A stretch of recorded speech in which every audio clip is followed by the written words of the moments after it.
আজকে তোমাদের সাথে যেই রেসিপিটা আমি শেয়ার করতে যাচ্ছি তোমরা সবাই দেখে হয়তো ভাবতে পারো এ বাবা এত সিম্পল রেসিপি আমরা তো সবাই রাঁধতে জানি। হ্যাঁ সত্যি সবাই হয়তো এই রেসিপিটা রান্না করতে জানে, কিন্তু আমি যেহেতু প্রত্যেক দিন চেষ্টা করি আমার নিজের কিছু রান্না তোমাদের সাথে শেয়ার করার, আর সেই রান্নাটা করার সাথে সাথে তোমাদেরকে কিছু টিপসও দিয়ে দেওয়ার, যাতে সেই রান্নাটার থেকে আসলেও কি উপকার অপকার যাতে আমার ভিডিওর মাধ্যমে আমি সবাইকে জানাতে পারি, সেইটাই আমার আজকের উদ্দেশ্য ছিল। তো ডাটা কিন্তু কেটে নিয়েছিলাম যেরকম করে অ্যাজ ইউজুয়াল সবাই ডাটা কাটে, আলু ডুমডুম করে কেটে নিয়েছিলাম।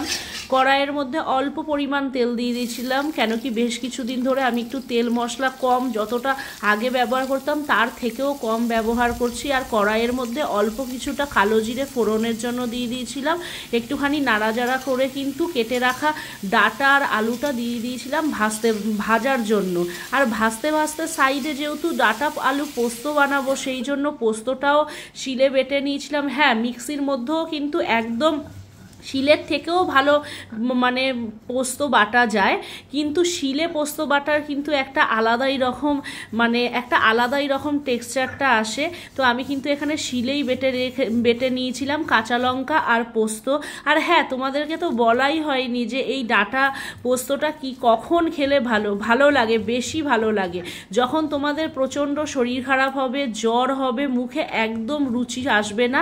এখন যে জ্বরগুলোর থেকে প্রত্যেকের ঘরে মোটামুটি জ্বর এফেক্ট করেছে, একটা ভাইরাল ফিভার, আর জ্বরটা চলে যাওয়ার পর কিচ্ছু খেতে ভালো লাগছে না, সেই টাইমে কিন্তু তোমরা নিজেদের মুখে সেই রুচিটা ফিরে পাওয়ার জন্য কিন্তু এই ডাটা আলু পোস্তটা এরকম সিম্পল করে রান্না করে খেতে পারো। এই ডাটাগুলো যখন তোমরা চিবাবে বা যখন তোমরা এই রেসিপিটা খাবে, আমি কিন্তু কথা দিতে পারি তোমাদের কিন্তু দারুণ লাগবে, মুখের স্বাদটা কিন্তু একটু হলেও ফিরে আসবে।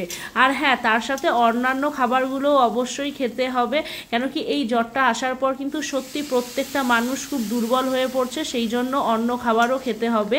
আর তার সাথে সাথে এরকম কয়েকটা রান্না করে খেতে হবে, দেখবে আস্তে আস্তে সব অসুবিধা কিন্তু চলে যাবে। তো ডাটা আলুটা কিন্তু ভালো করে লাল লাল করে ভেজে নেওয়ার পর পোস্তটা দিয়ে অল্প খানিকক্ষণ নাড়াচাড়া করে তারপর ওর মধ্যে কিন্তু একটু কষা কষা করে নুন দিয়ে দিয়েছি। আর ডাটা আলু পোস্ত মানে পোস্তর যখনই কিছু আমি রান্না করি তখন কিন্তু আমি নুনটা খালি নামমাত্র দিই, আর মানে নুনটা না সরি হলুদটা খালি নামমাত্র দিই, কেন কি যে তেলের যেই হলুদ ভাবটা আসে সেইটার থেকে যেই হলুদ রঙটা হয় সেটা কিন্তু খুব ভালো লাগে। আর প্রয়োজন মতন এখানে অল্প একটুখানি জল দিয়ে দিয়েছিলাম আলুগুলো সেদ্ধ হয়ে যাওয়ার জন্য, খুব অল্পই জলটা দিয়েছিলাম, কেন কি আমি এখানে চন্দ্রমুখী আলু ইউজ করেছি যেটা অলরেডি মানে একটুখানি নাড়াচাড়া করলেই সেদ্ধ হয়ে যায়। আর কিছুক্ষণ ঢাকা দিয়ে দিয়েছিলাম, আর নামানোর আগে দেখো কি সুন্দর একটা টেক্সচার চলে এসছে, আর তেলটা কিন্তু পুরো ছেড়ে দিয়েছে।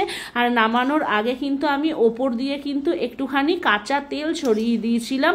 তোমরা কিন্তু চাইলে তেলও ছড়াতে পারো, কেউ কেউ যদি নিরামিষ রান্নায় যারা ঘি পছন্দ করো তারা কিন্তু ওপর থেকে ঘিও ছড়াতে পারো।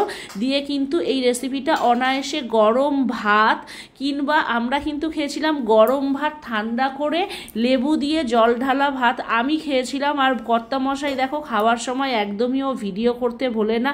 আর তোমরা এখানে দেখো শশাটা ও জাস্ট চোখলা ছিঁড়েই নিয়ে নিয়েছে, বলছে অত সময় নেই, প্রচণ্ড খিদে পেয়ে গেছে তাই শশাটা এরকম করেই নিয়ে নিয়েছে, বলছে কিনা সব কিছু তো পেটেই যাবে, অসুবিধা কিছু নেই।